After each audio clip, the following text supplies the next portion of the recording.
Catavana vous présente l'équipe du dimanche. On va faire vite ce soir parce qu'il est tard et parce qu'en fait il n'y a pas de choix pour la semaine prochaine car le calendrier et les matchs nous sont dictés par ce qui se passe un petit peu partout. Alors vous allez le voir, on va vous proposer 3 matchs pour la semaine prochaine. Il y a la finale de la Coupe de la Ligue avec Liverpool-Bolton et peut-être vraiment quelque chose d'important, c'est Peter Shilton qui gardera les buts de Bolton à 45 ans, ça vaudra le détour, mais on n'en est pas encore sûr. Et puis Milan-Juventus, ça c'est incontournable en Italie. Saint-Jacques-de-Compostelle contre le Real Madrid avec Franck Passy d'un côté, puis le Real peut-être le futur champion d'Espagne. Voilà, ce sont des matchs qui vous sont imposés. On s'excuse, mais on ne peut pas faire autrement ce soir. De toute façon, il est très tard, on va faire très très vite et on va passer au sommaire.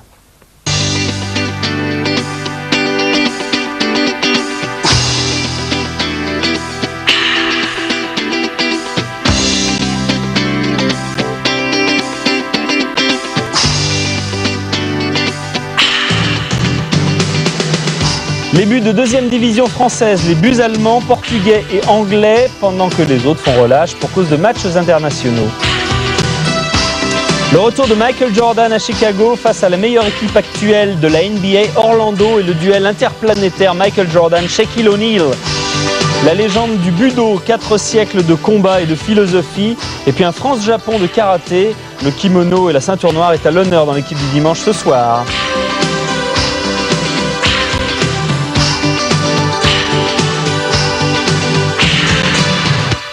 On commence par une dépêche qui est tombée il y a à peu près 1 heure. L'entraîneur des Girondins de Bordeaux, Tony, a été démis de ses fonctions par Alain Afflelou. Et c'est Eric Guérit, le joueur ou l'ancien joueur, puisqu'il a mis un terme prématurément à sa carrière à cause d'une blessure à la hanche droite, qui va le remplacer en intérim jusqu'à la fin de la saison. Du côté des Girondins de Bordeaux, du côté de Bordeaux surtout, les rumeurs vont bon train quant à la venue des Gentilgana pour reprendre le flambeau en septembre. Voilà, ça c'est une dépêche qui tombe brute.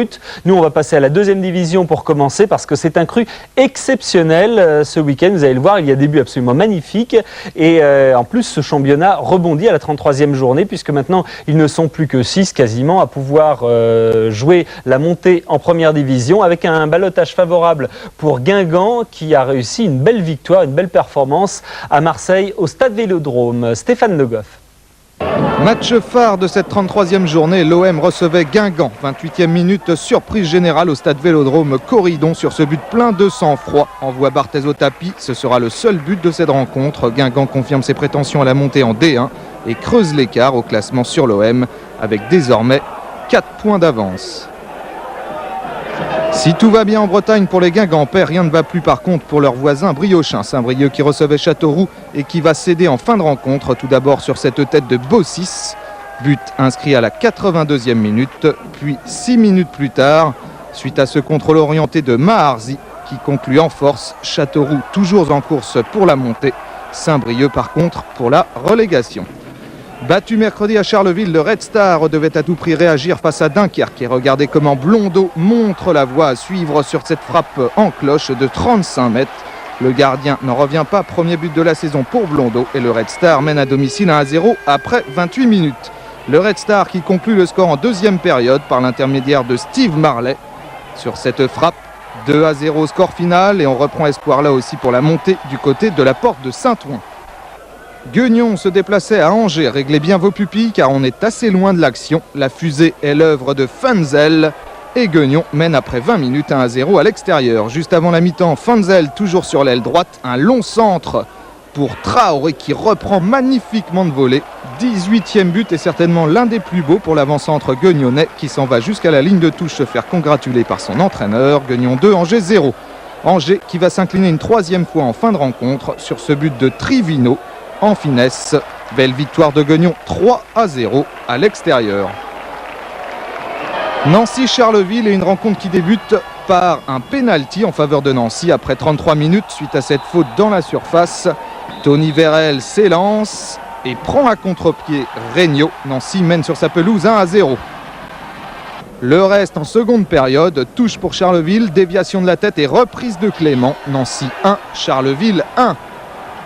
Charleville qui va prendre ensuite l'avantage sur ce coup franc indirect de Wolf, 20 BLOB, stupeur côté nancéen et joie justifiée du côté des Ardennais. Il reste alors 4 minutes à jouer Centre et tête de Rabessandratana au deuxième poteau. Nancy revient de loin et égalise donc à 2 partout. Oui, mais voilà, un match se joue en 90 minutes et Nancy va se faire prendre en compte dans les dernières secondes de la partie où Gianni, rentré 5 minutes plus tôt, a bien senti le coup et s'échappe. Longue course de 40 mètres et un tir en force pour terminer. Victoire à l'arraché de Charleville qui reste sur une série de 6 matchs sans défaite. Amiens accueillait Perpignan, match de milieu de tableau. Nous sommes en deuxième période et Adjali ouvre la marque pour Amiens après 56 minutes. 2 minutes plus tard, nouvelle offensive d'Amiens. Faderne s'écroule dans la surface, pénalty accordé par l'arbitre. Faderne transforme lui-même et offre ainsi la première victoire à Amiens depuis 9 rencontres. Valence en bleu se rendait à Sedan et regardez, vous allez voir le plus beau but contre son camp de cette journée. Sur ce centre d'Arpinon, c'est le pauvre Terzian qui trompe son propre gardien d'un superbe extérieur pied gauche. Sedan 1, Valence 0. 20 minutes plus tard, coup franc pour Valence et l'arbitre de la rencontre qui va sanctionner un peu sévèrement cette passe en retrait d'un défenseur sedanais pour son gardien. Résultat, nouveau coup franc pour Valence. Et but de Weiss, pleine lucarne. Sedan concède le nul à domicile, 1 partout. Mulhouse recevait la lanterne rouge Nîmes, un seul but dans cette rencontre, 45e minute, gros parti à la limite du hors-jeu, s'enfonce dans la surface et parvient à centrer pour la tête de Mazzucchetti qui offre ainsi à Nîmes sa première victoire à l'extérieur de la saison. Le 15e contre le 20e, Le Mans accueillait Beauvais et un premier but en faveur du Mans qui ne sera pas le plus limpide de cette partie. La deuxième tentative est la bonne, Poisson pour la reprise, Le Mans mène 1-0 après 7 minutes. 8 minutes plus tard, corner et Benardo dévie de la tête au premier poteau, 2-0. On a changé de côté, redoublement de passe d'Emanso, Maufroy est lancé et s'en va tromper tout seul pour la 3e fois de la soirée, Gomez, 3-0. En fin de rencontre, Van Ketz conclut le score sur pénalty, 4-0 score final et une victoire bienvenue pour Le Mans qui s'éloigne ainsi de la zone des relégables. On termine par Laval qui se rendait à Niort et une sortie pas vraiment réussie du gardien niortais permet à Souvigné de donner l'avantage aux Lavallois après 40 minutes. Réaction des Niortais 2 minutes plus tard. Loco ici est accroché dans la surface. En tous les cas, c'est ce qu'estime l'arbitre de la rencontre. Brouard pour l'égalisation à 1 partout. Tentative réussie, 1-1. On passe en seconde période. Coup franc pour les Lavallois renvoyés dans l'axe. Récupération Pédron qui d'une frappe fantastique du gauche loge cette balle dans la lucarne de Debenest. Rien à faire cette fois pour le gardien niortais. Laval mène à Niort 2-1. Laval s'en est remis à la frappe de Pédron. Niort va s'en remettre au contrôle de la poitrine de Jovanovic qui arrache le nul 7 minutes avant la fin du match. Partage des points entre Niort et Laval. 26 buts inscrits au cours de cette 33e journée. Toulouse a obtenu le nul à Alès 0-0. Le score du jour pour Le Mans qui s'impose donc 4-0 sur sa pelouse. Et l'affaire de cette journée pour Guingamp qui s'impose au Vélodrome 1-0. Du coup, au classement, Guingamp en tête creuse l'écart et possède désormais 4 points d'avance sur l'Olympique de Marseille, deuxième de ce championnat, et qui voit revenir dans son rétro Châteauroux, Toulouse, le Red Star et Guignon. En bas, Nîmes, malgré sa victoire à Mulhouse, est toujours bon dernier avec 23 points. Les choses ne s'arrangent pas non plus pour Beauvais et Saint-Brieuc qui ont tous deux perdu. Côté buteur, aucun changement. Les 3 premiers n'ont pas marqué. Cascarino, toujours leader avec 27 buts. On va prendre de la hauteur maintenant avec les buts allemands, puisque à force de se faire grignoter un point par-ci par-là chaque semaine, eh bien Dortmund a fini par se faire rejoindre. Ça y est, c'est fait. Ce qui fait qu'à 11 journées de la fin, ils sont 6 à pouvoir prétendre au titre, y compris le Bayern de Munich. Avouez que ce serait quand même assez amusant